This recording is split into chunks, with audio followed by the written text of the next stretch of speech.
In our lead story, we touched on the Gaza Humanitarian Foundation, the GHF. Formed just months ago, it is an American-Israeli coalition that includes ex-CIA and military personnel. It is a shadowy group that started distributing aid in the southern end of the Strip this past week. There is not a single international aid organization that has endorsed or cooperated with the GHF.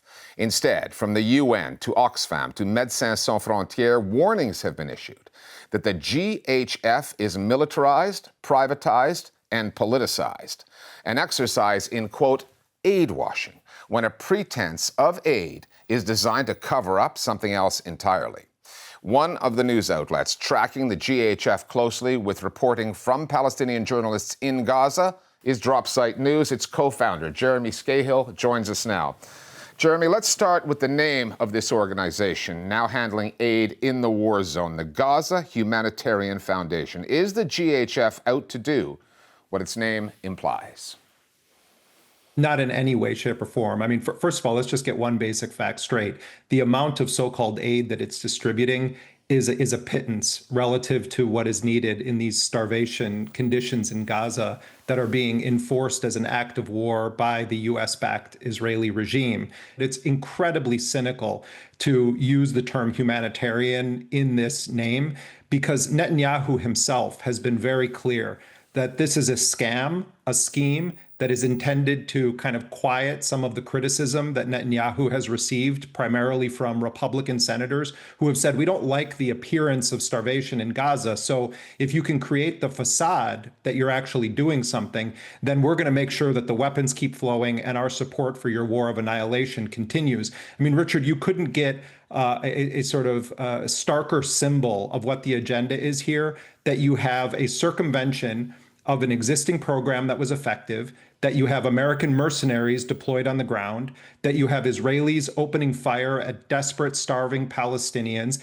and that it's all actually out in the open, that the intent of this is to be just sort of a facade of humanitarianism to enable a genocide. The GHF's aid distribution got off to a bad start this week. The images that have come out of this, the Palestinians in those caged pens lining up for food. When you looked at those images, what went through your mind? Well, look, I've been speaking to sources on the ground. We have reporters inside of Gaza, and my understanding is that there was almost no coordination whatsoever with local aid organizations to even inform people where they would be able to go to pick up these parcels or what would be inside of the parcels.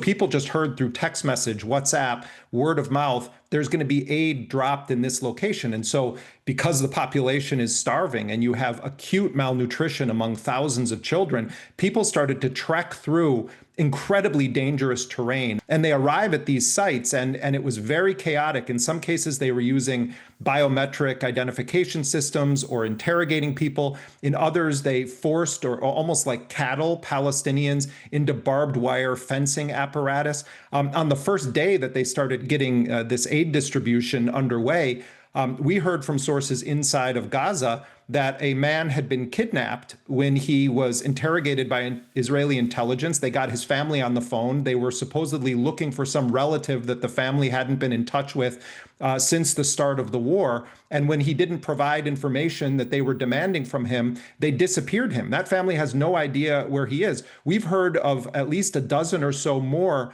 other people that were snatched when they went to go and get aid. Also, the Israelis opened fire at one point. They say that it was warning shots, but Palestinians were killed. You know, Israelis compare Palestinians to animals, and this is part of what the plan is.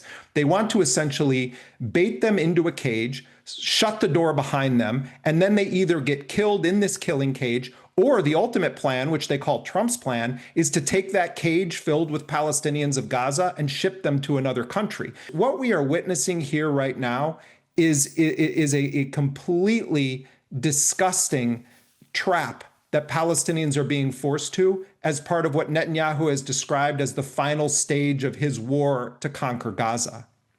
Now, its backers say that the GHF is specifically designed to bypass the UN, its relief agency, UNRWA. Why do the Israelis and the Americans involved in this say that that's even necessary, the bypassing of established, tried, and tested systems of aid distribution? Richard, it's because the agenda never has been to provide humanitarian aid to the Palestinians.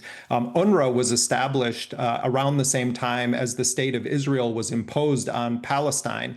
And the reason that Israel has always stood against UNRWA is because it is perhaps the most powerful symbol that makes it clear that Palestinians have a right of return to their land, have a right of return to their homes. What we saw from the moments after the October 7th operations happened inside of Israel was a very intense campaign to try to demonize the United Nations as a whole, but UNRWA specifically.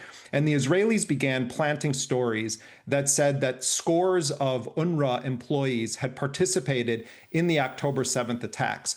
And perhaps the chief launderer of this narrative in the media was the Wall Street Journal. And those stories were actually published with a byline of one of the reporters who herself was a former IDF soldier.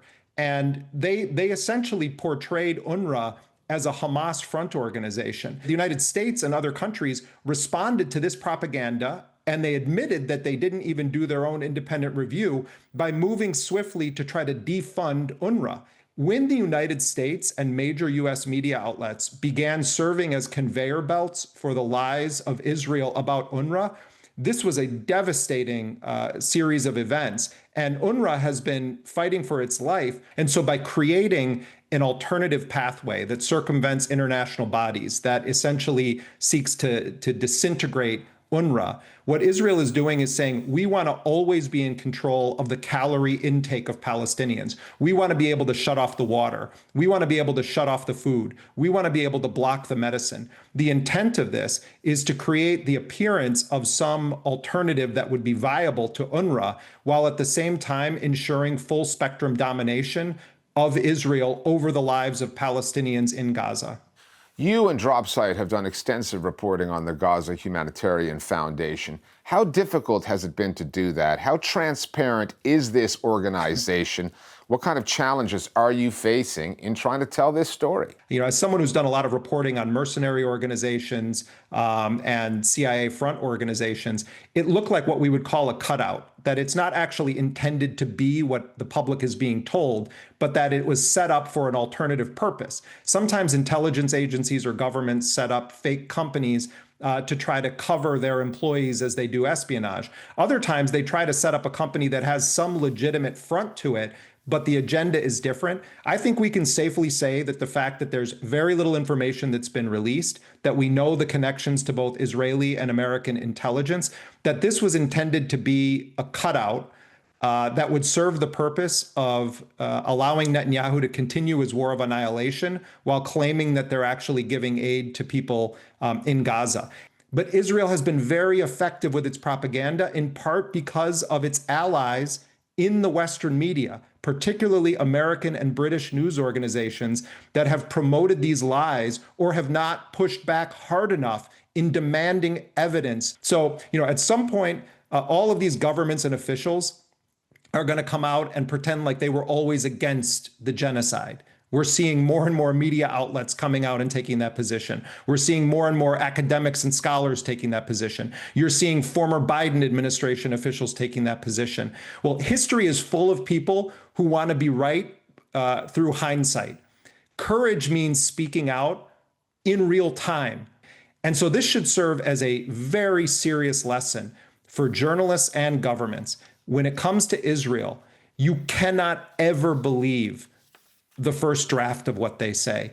Ronald Reagan used to say, trust but verify.